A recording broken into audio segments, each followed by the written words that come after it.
So it is about 1:30 on a Wednesday afternoon in March. It's a beautiful, beautiful sunny day, and I thought I'd go for a walk. Not entirely sure where I'm going. I'm kind of playing it by ear. This is a bit of a test run, I suppose. I've been thinking for a while I'd like to find a way of combining my two favourite loves, that of walking in nature and reading. And I guess this is an attempt to do that. I'm gonna bring my book with me. I've got it in my bag here, and I'm gonna talk about it on the way. But first I need to figure out where I'm going, because unfortunately the route I thought I was going to take seems very much to be closed off. So I'm gonna have to rethink. But that's okay. I will keep walking up this road and see where I get to. I'm pretty sure there's another path a little further up. Hi, I'm Martin, reader, writer and lover of books. I'm also neurodivergent and suffer from pretty extreme social anxiety. Sometimes days or even weeks can pass by without me stepping foot outside. This is an attempt to rectify that. Well, we have another grand entranceway, also gated, but this looks promising. I've always loved the solitude of nature. And after a decade and a half living in rural Wales, I'm back in England and trying to rekindle my love for the outdoors. If all else fails, I could always seek refuge in this wigwam. It's a pretty good looking shelter. Oh, hang on though now. That is what you call a shelter. Look at that. For me, being outside on my own like this really doesn't come naturally. And from the moment I set foot outside my front door, I feel anxious, I feel watched and observed, and I know it's all in my head, but I just can't help it. I'm always more comfortable curled up inside with a book, but I love the outdoors, so I'm really trying to make the most of what's around me and to get outside.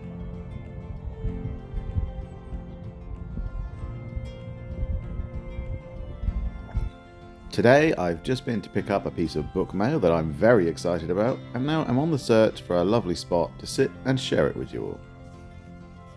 This sort of parkland really wasn't a feature of where I lived in Wales, so it is quite nice to be out in it, especially in this sunshine.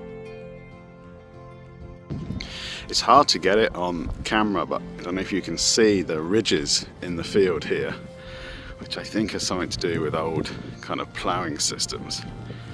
It's definitely left a scar on the landscape.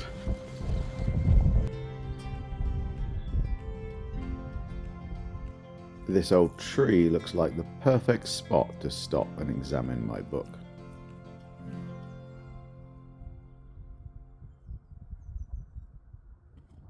There's something that feels quintessentially British about reading a book under a tree on a sunny day.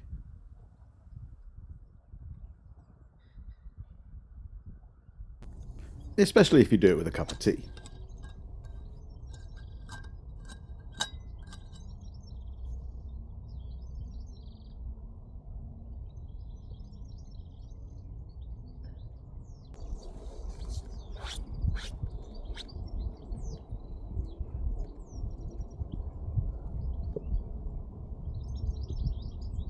This is the folio illustrated edition of Three Men in a Boat, and it is just beautiful.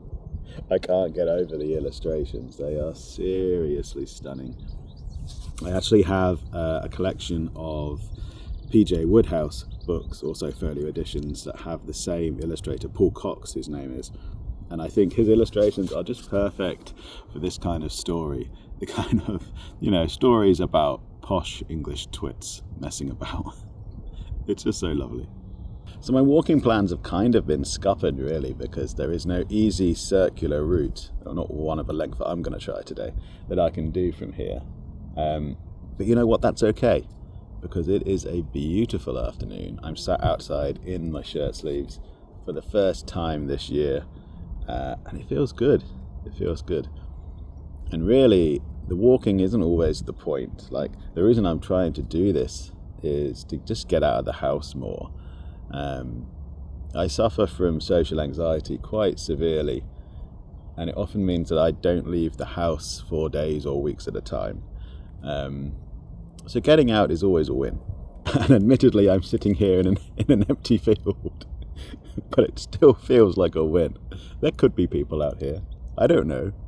So I'm hoping to do more of these anyway. I'm hoping to do more longer walks, hopefully better walks, bring my books, talk about my books, and just kind of share the journey with you guys. But for now, I'm going to read my new book and just chill out in the sunshine for a bit.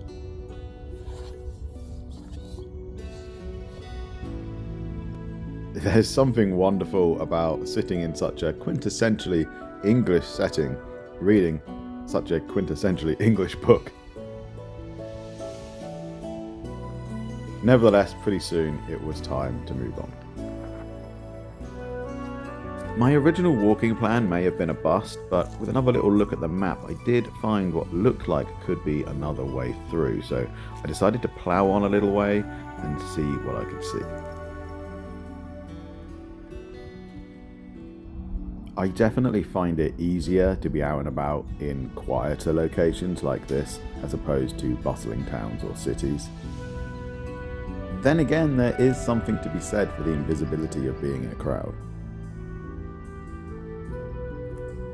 But I find the slower pace of life out here suits me better. Well, it's very nice here. Lovely. But there are private signs everywhere. Not on the road I'm on, I might add. Oh, there actually, up ahead there is one. I'm going to turn around.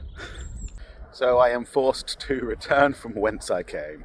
But it's okay. Like I said before, in some ways I've been thwarted at every turn today, but in other ways it's still definitely a win. I find with depression and anxiety, it's often difficult to recognize the wins when they come. But I think it's important to remember that doing something small that you find difficult is a greater win than doing something big you find easy. So I'll catch you in the next one. Like and subscribe if you haven't already, and I'll see you next week.